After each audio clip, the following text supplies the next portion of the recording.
ನಿಮ್ಮೆಲ್ಲರ ಮುಂದೆ ಒಂದು ಅಭಿನಯ ಗೀತೆಯನ್ನು ಮಾಡುತ್ತೇನೆ. ಅಡಿಗೆ ಮನೆಯಲ್ಲಿ ಒಂದು ದಿನ ಫಂಕ್ಷನ್ ನಡೆದಿತ್ತು. ಸೊಪ್ಪುಗಳೆಲ್ಲ ಸೇರಿಕೊಂಡು ಚಪ್ಪರೆ ಹಾಕಿತ್ತು. ಅಡಿಗೆ ಮನೆಯಲ್ಲಿ ಒಂದು ದಿನ ಫಂಕ್ಷನ್ ನಡೆದಿತ್ತು. ಸೊಪ್ಪುಗಳೆಲ್ಲ ಸೇರಿಕೊಂಡು ಚಪ್ಪರೆ ಹಾಕಿತ್ತು.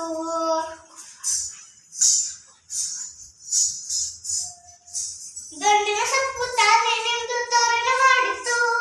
ದಂಡಿನ ಸೊಪ್ಪು ತಾನೇ ನಿಂತು ತೋರಣ ಮಾಡಿತ್ತು. ಕುಂಬಳಕಾಯಿ ಕುರ್ಚಿಲ್ ಕೂತು ಅಧ್ಯಕ್ಷನಾಗಿತ್ತು. ಕುಂಬಳಕಾಯಿ ಕುರ್ಚಿಲ್ ಕೂತು ಅಧ್ಯಕ್ಷನಾಗಿತ್ತು. ಅಡುಗೆ ಮನೆಯಲ್ಲಿ ಒಂದು ದಿನ ಫಂಕ್ಷನ್ ನಡೆದಿತ್ತು.